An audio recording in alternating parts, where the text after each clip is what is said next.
Brandon Convery, a hockey legend from a young age, reached his professional goal and had it swept from under his feet due to 10 severe concussions. On the other hand, 15-year-old Josh Martinez, a high school football star, suffered a broken tibia that ended his season. However, this young star is fighting back and hoping to play again in order to lead his team in the future victories. I got injured the first game of my season. I was running the ball, about to score a touchdown, and the guy horse-collared me and I fractured my tibia.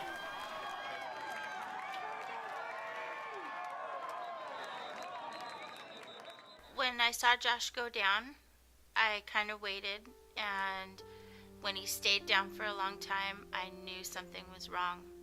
So I walked onto the field and I waited, and my older son Matt was the trainer that night, and he waved me over. And when he waved me over, I really knew something was wrong. And as soon as I approached Josh and he was crying and saying, help me, Mom," I said, "Get the car, let's go." We took him to the hospital, and everything happened so fast. It was really hard to see my son in that kind of pain. When he horse-collared me, I felt it pop out, and I knew it was bad, but I didn't think it was that bad. And when I got rushed to the hospital, I thought I wouldn't be able to play football anymore. I got really scared. Yeah, there was numerous injuries I faced throughout my career. I had 5 major surgeries, 3 on my shoulder, 2 on my left knee, and then obviously I had some issues with concussions. And I think, if I look back now, I probably had upwards towards 10, 11 concussions, which ultimately caught up to me and I had to retire because of it. So it's something that's part of the game, and with the head thing, it's just something that it's very serious, and sometimes it just stops you from continuing playing, which happened with me. So everything happened so fast. It was a blur in both Josh's and Brandon's mind. However, they remembered the pain and the terrifying events that followed the injury. The restrictions that you're placed there, when you have a concussion, I mean, it's unlike a knee or a shoulder, so it's something where less is more. You have to pretty much take it easy and do absolutely nothing and not raise your heart rate for at least 2 weeks now, I think the protocol is. When the person receives a blow to their head, the brain shakes inside the skull. The skull is a hard substance, is bone, and therefore the brain is traumatized and hit by the bone itself, and that force causes direct trauma, which can cause contusions or bruising. On Saturday night when we first spoke to the doctor, all I kept thinking and praying was, please just let it be a dislocated knee or something that they can fix tonight.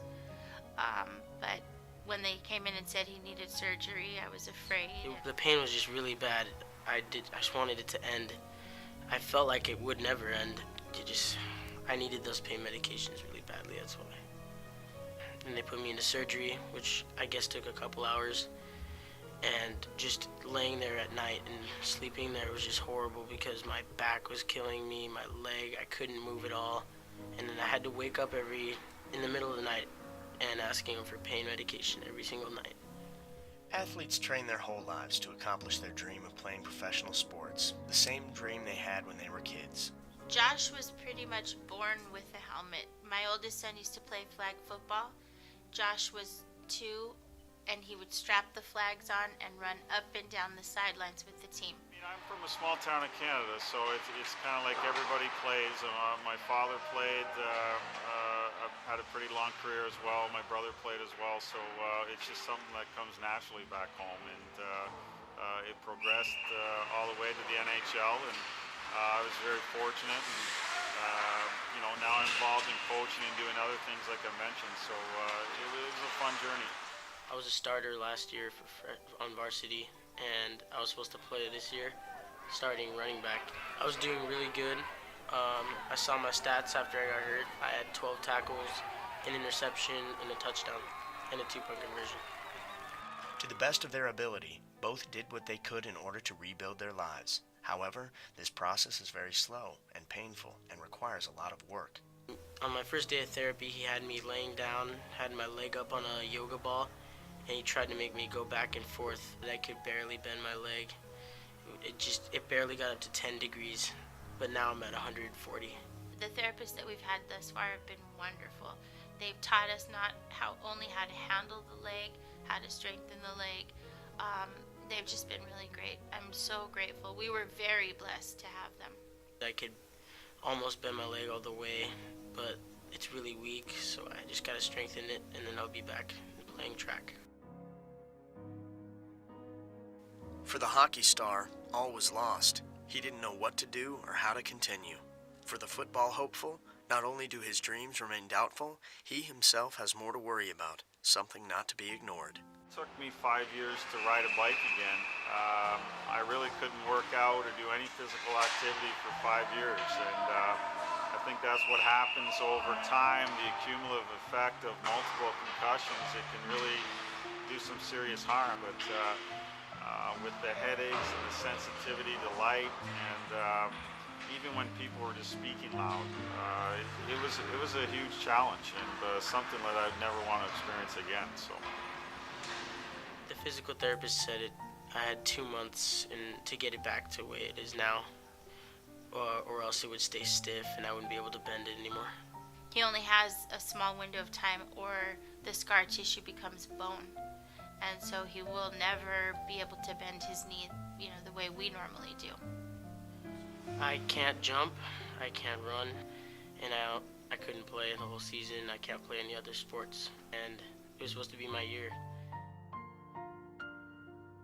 Josh could have suffered paralysis, a condition that would ultimately make him unable to walk. To Brandon, the numerous concussions could have caused terrible brain damage, memory loss, and even death. Their career remains in question. Have I thought about getting back into hockey in I feel I am right now with what I'm doing. I mean, coaching and my mentor programs and seminars is my way to give back and to help educate. I mean, I would love to be playing still right now. I still feel I'm young enough I could still be playing if it wasn't for my injury. So, but for now, it is what it is, and I try to make the best of it. We've been very supportive of Josh playing football. It's something he loves to do. He's been doing it forever.